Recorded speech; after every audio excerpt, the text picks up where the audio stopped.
This time on Poll Hub, it's time to check our work. Now that the elections are over and the counting is mainly done, we're taking a look at how our polls did, especially since there's been so much attention since 2016 on the challenges the polling industry has faced.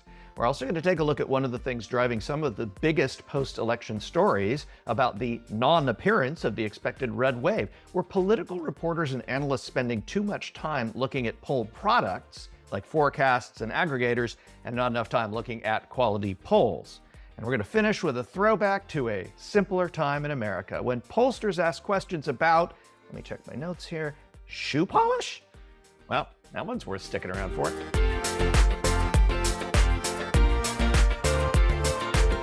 And hi, everybody. Welcome to Poll Hub. I'm JD Dapper. I'm Barbara Carvalho. And I'm Lee Miringoff. So we've got through the election. The counting still continues. And just a note, we're recording this Thursday midday. And so some of the numbers we may mention may be different by the time that you hear this, because the counting is going on, especially out west. California, Arizona, Nevada, a couple of those very important races, they're still being counted, and we don't know who the winners are. So that out of the way, let's throw it out there.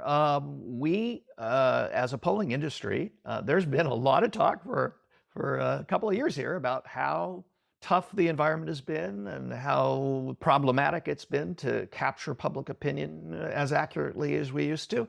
How'd we do? Boy, that was a very kind way of saying that people have been saying polls are dead. Don't pay any attention to them. Destroy the democracy. Polling had a really great night. Now, forecasters and pundits, we're going to talk about that a little bit later, not so much. But to start us off, I think we're going to just go over what the polls did. And when we look at the polls, we actually look at the top quality polls, the polls that are done by a number of different media organizations, some university polls, polls that have a track record as well. One place to look is 538. We kind of, joke that it's our NCAA rankings for pollsters there. But you can not just what's important there is not just the rankings and the letter grade, but also just to see what the track record of that particular poll is. And I think this time around we had quite a few fly-by-night organizations doing polling. They became part of the averages, and so they may have touted some of us in the wrong direction. But Lee, do you want to do your victory lap? I know you've been. Well, yeah, I always like to spike the football and and not watch football when when the Bulls aren't so good. Go hiding. But anyway, I just a comment on your intro there. The polls that also have a quality associated with them are the ones that are transparent about their methodologies, about how they do things, about their sponsorship. And I totally agree with you that there was a time in this where it was almost like a poker game where people were saying, well, I think the Republicans are going to win by 10 seats. And someone said, well, I'll call your 10 and raise you 5 seats. And then someone else would say, I'll call your 15 and raise you 5 seats. And it kind of became an industry on itself. And I think that it was really fueled by a lot of the polls that were not necessarily the quality polls, which in our case, I know, and in others, I think did decently. Our numbers were very pleased. They always talk about a herding effect, that somehow the pollsters are, coming up with similar numbers at the end. And I know when it came to Pennsylvania, we were the only ones out there, if I can toot our own horn for a second. Well, I think that's actually the whole point of this segment. There we go. Oh, yeah. And that is in Pennsylvania, in the Fetterman race with Dr. Oz. I mean, everybody had it either even or going to Dr. Oz and moving in that direction, which I think is the key point there. We were sitting out there with Fetterman with a narrow but important lead. And I think as the final numbers get counted and more of the mail comes in, I think we're going to hit that run right on the nose. I think also we're looking at a lot of different battleground states. We never do the easy races. We always do the battleground states, the tough ones. And I think in every case we sort of had where it was close, we had it close, and where the edge went one way, we had the edge going that way. So it was one of those nice nights from a polling standpoint that given we had done so much new in terms of experimenting with new methods to adjust to kind of the changing technology, it was very gratifying that particularly those, you, Barb, and Steph and Mike and Jay and others who were involved in putting all this together and Rachel and Daniela and on our staff and Alex sort of implementing all this. It was kind of like a great team effort. And if I left out anybody, I didn't mean to. But before we talk about the method, just the races, Pennsylvania's one where, again, what we have to do in polling is talk about the final polls. We did polls in September. People didn't vote in September. So the way that you check to see how the polls did is you got to look at the closest to the election day. And our final polls were Arizona, Pennsylvania, and Georgia. In Arizona, we essentially had a tie race. It's essentially a tie race with 65 or 70% of the vote in right now between Kelly and Blake Masters. Also in the governor's race, same thing. We essentially had a tie, and it's essentially a tie now as it's being counted.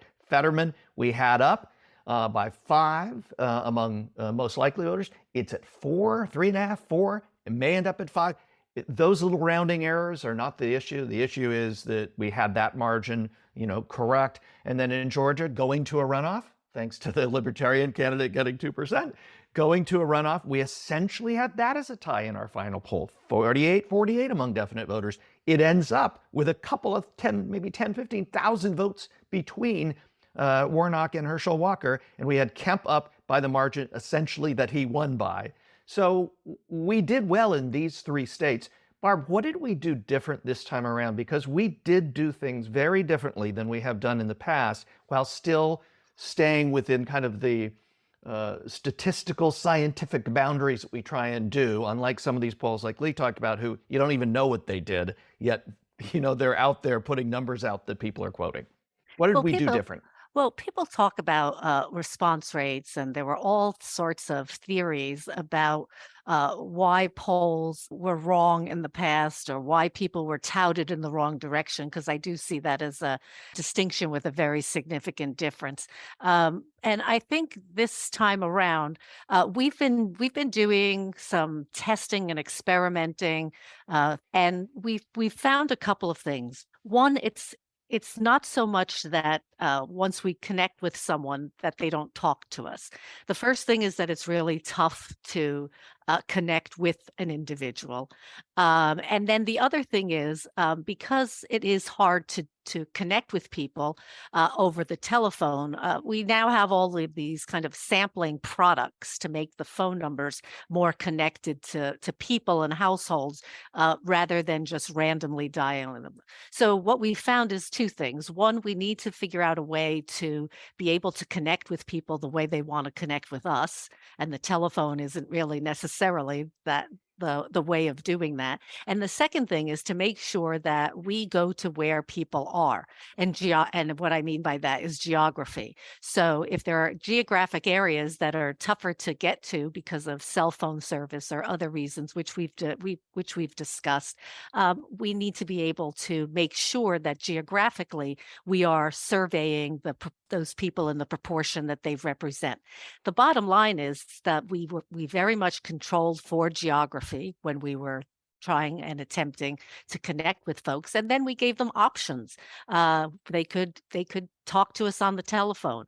We texted them, and they could go from text to completing a web survey. We emailed them, so they could respond to a link in an email to participate in a survey. So there were a lot of different methods. They could call in to us, once we connected with them. So we use a number of different ways of connecting with folks, and I think that made a really significant difference. We're going to be looking at what those actually showed, a quick take of that, depending upon how you connected with us. Different people connected in very different ways. We found people on landlines to be politically different than people who would respond to us through text. So I think it was a way of being able to broaden and connect with folks from all walks of life and in all ways of being able to, from all the different political perspectives as well. So that was a big deal. Yeah, I would just say in this that the important thing to understand is this is a moving target. It's not a scientific laboratory where we can just do this exercise in an academic environment. The campaigns don't stop because Marist or anybody else is doing a poll.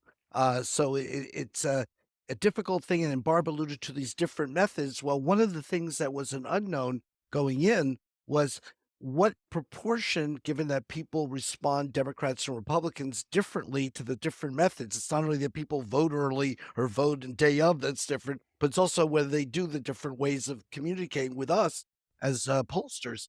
And so it's hard to know. There's no formula that says right off the bat, well, you need this many telephone interviews and this many online interviews and this many text to web interviews, and that's the recipe. So that's where the kind of like the experimental quality comes in with this. And I would just add one other point on this is the bottom line is we love to have the precision. We got the precision this time in our numbers, but the bottom line is we need to be able to offer people a narrative because polls are estimates. They are a snapshot in time. They're not supposed to necessarily be a forecast or any of those other kinds of gadgets that we've seen around. Um, do we provide the audience with a narrative? Are we sort of telling them the story about where the close states are and what issues are moving the electorate and how Biden is influencing this and how Trump is influencing it? Those are the kinds of things we try to answer. And I really feel at this time we were very, very successful in doing that. So very But at the pleased. same time, Lee, the narrative that political reporters and the Yeah. political media, they weren't reporting on the issues. They were only reporting on the horse race to a Yeah. large degree. And their narrative was red wave, red tsunami. No, nobody was really on a red ripple, by the time we got to election day.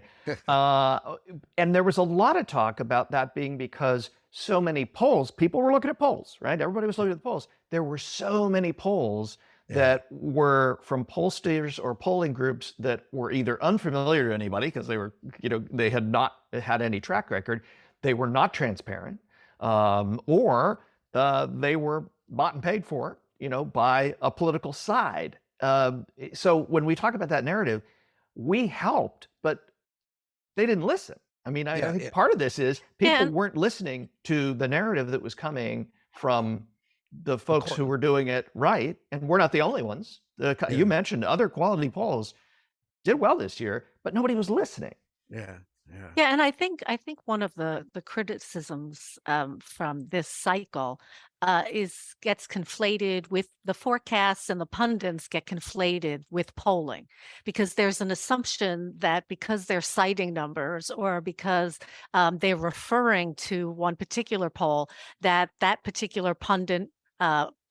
Journalist or information source is assessing the quality polls and giving you a clear perspective. There are so many polls that are out there, but also you make that point, Jay, that there are organizations and political entities who are trying to affect the averages Mhm. that the pundits and the forecasters look at. But the other thing too that I would like to add is that there are also a lack of polls, particularly during a midterm, in the congressional races. Uh, a number of the forecasters and people who are, rating whether someone is going to win or lose, or how many seats one party is going to pick up Mhm. as opposed to the other, they're actually doing it the old-fashioned way. They're talking to the campaigns. They're doing interviews in those districts and their communities, and they're trying to not scientific interviews, one-on-one interviews to try to assess those races and to give that their best guess. But it gets confused and conflated with the polls themselves, so that because we do have a scientific means of measuring public opinion, there's an assumption that it's being done scientifically anytime you hear somebody talking about how a race is going, and that's really not the case. Yeah, and I was just gonna ask, whether you feel, Barb or Jay, that, the absence of Donald Trump on the ballot itself, whether that made a difference this time, or was it just an improvement in the methods, lessons learned, from problems in the past, perhaps. I mean, no, I know that Trump wasn't on the ballot, but he certainly was very much a part of this midterm election. He had candidates which he had chosen that I think he was hoping would be part of this, great wave, I think he called it, that would propel him to another presidential campaign. So I think Trump, although not himself on the ballot, and people have made that argument that somehow things are different. But if we look back at 2020, there was people had made a significant distinction between Trump and people who were running for other offices Hmm. throughout Hmm. the country. We saw that a number of the people running for state races outperformed Trump in those districts and in those areas that were more Republican. So there was definitely a difference in how people voted for Trump and for other offices in their local and state elections. So I think we've also focused on making sure that the technology of polling has adapted and has changed. Hmm. It continues to change. So it's something that we can't assume is, going to be exactly the same the next time. But I think we made a number of gains this time around. I think Yeah. one of the things that's an important lesson, there's always the after action report, right? There's there's game day, and then there's, okay, what went right, what went wrong. And what we're looking at right now is a lot of stuff that went right for us and for some quality polls. I think one of the after action things I would say, though, really is about the political media and the way the reporting happens. We just mentioned it, the looking at polls and aggregators and forecasters and kind of mixing it up and not understanding or not. I think they understand the difference. I think it's a shortcut to just getting to the story that they want to tell. But one thing that stands out this time around that is a difference is the pushback about looking at these polls and not also looking at the early vote totals Hmm. as an indicator of where things are going. Now, that's not our business. I'm not saying we should be in that business. But if you're a political reporter or an analyst or somebody who's interested in this, looking just at the polls or just at the aggregators for sure, I think leaves out part of the story. There is available data that anybody can see. Target Smart is an organization that puts together the early voting by party all over the country, and the Target Smart data certainly balanced with the polls, especially the quality polls, certainly would have told you that a red tsunami wasn't going to happen and a red wave might not happen either. So I think there's a conversation here about polling, and then there's a conversation about the way polls are part of the story, and they're not the only part of the story. And I think this time around, I think that looking at that early vote, especially as early voting becomes a bigger proportion of the vote, of the actual final tally, I think is a big part of this. And I think also that, people say too many polls, and I get that, because of the avalanche of polls that we were having to deal with, from all kinds of sources. But, there were so many important issues also, and I think we got at that in some of our polling, like people's concern about preserving the democracy, the abortion issue, inflation, crime, all the kinds of things that were on voters' minds, which get them to the polls. I mean, issues drive people to the polls, and I think that the coverage of this midterm election really dealt with the horse race. We know that's going to happen, but I just didn't feel that there was enough emphasis on the kinds of issues that were really here being so important to so many voters, that it did affect, just who voted and who didn't. And I think the coverage of that was took a back seat, as it often does, but it really took a back seat, I think, this time to the kinds of things that were on people's minds substantively. So I think the polling community had a good night, and I think that the lesson for consumers is watch out for those aggregators and forecasters, because the aggregators are necessarily going to tell us what we need to know because they're mixing the good with the bad and the ugly. And the forecasters are in a whole different world of taking stuff and, putting those projections. There was one that I thought was particularly entertaining at one point was the comment that there's a 70% chance that the Republicans will get the Senate. There's a 70% chance that the Democrats will hold the House, and a 60% chance that one of those two things is wrong. And I thought that sort of underscored why we don't look at the forecasters as much as maybe some other people do. And before you move on to the fun fact, I just want to say it will be interesting to see how 538, as one example, which rates polls, how they grade some of the polls that they had given A's to, which aren't transparent. And I'll just leave it at that. We'll see how that grading lines up post-election. So anyway, Lee.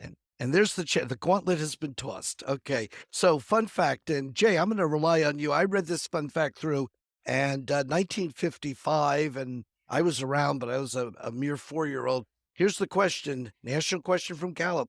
When you last bought white shoe polish, where type of store did you buy it from? And the answer was a grocery store at 41, a shoe store at 20, variety store at 19.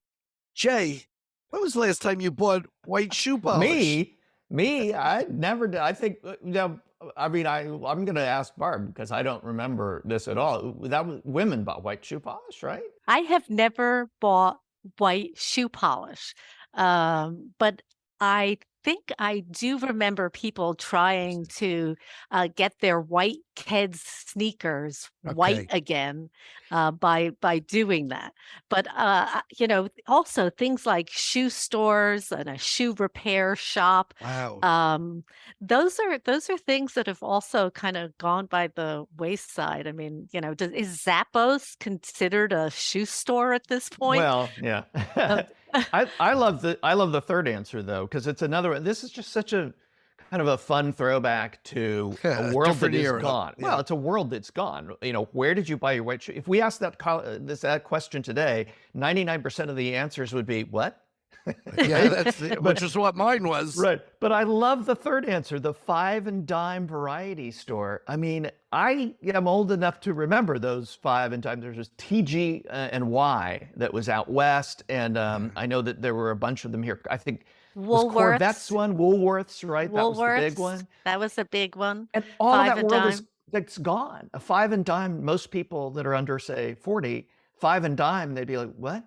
What are you talking about? Hey, look, with inflation, we haven't even been able to keep dollar stores open. Never mind a 5 and dime. That's true. The dollar stores replaced the 5 and dime. I never thought about it. That's the inflationary store. Yeah, although they didn't have a lunch counter. The dollar stores never had a lunch counter.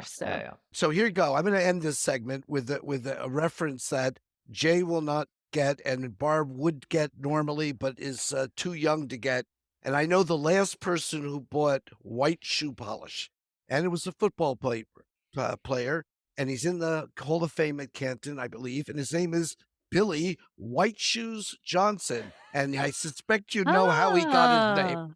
The name, and as you say, Jay, you can look it up because there it is, or as Yogi Berra would say, I should say. But Billy White Shoes Johnson, great receiver, but you could always check him going down the field, because you got to spot him a mile away, and he usually was a mile away because he ran so fast. But anyway, so that is the last person, I believe, who bought white shoe polish in America. That'll do it for this edition of Poll Hub. Poll Hub is a production of the Marist Poll at Marist College in Poughkeepsie, New York. Mary Griffith is our executive producer. Casey Schaff is our production supervisor. If you enjoy Poll Hub, please consider leaving a review. Positive reviews help other listeners like you find us. If you'd like to learn more about polling and survey science, check out the Marist Poll Academy, our free online learning portal. If you have questions for us, tweet them directly to @MaristPoll. Remember, you can always tell your smart speaker to play Poll Hub, and with any luck, it will cooperate. Finally, wherever you listen to Poll Hub, there is a subscribe button. Click it, and the latest episode will be ready for you in your podcasting app as soon as we release it. We'll see you next time.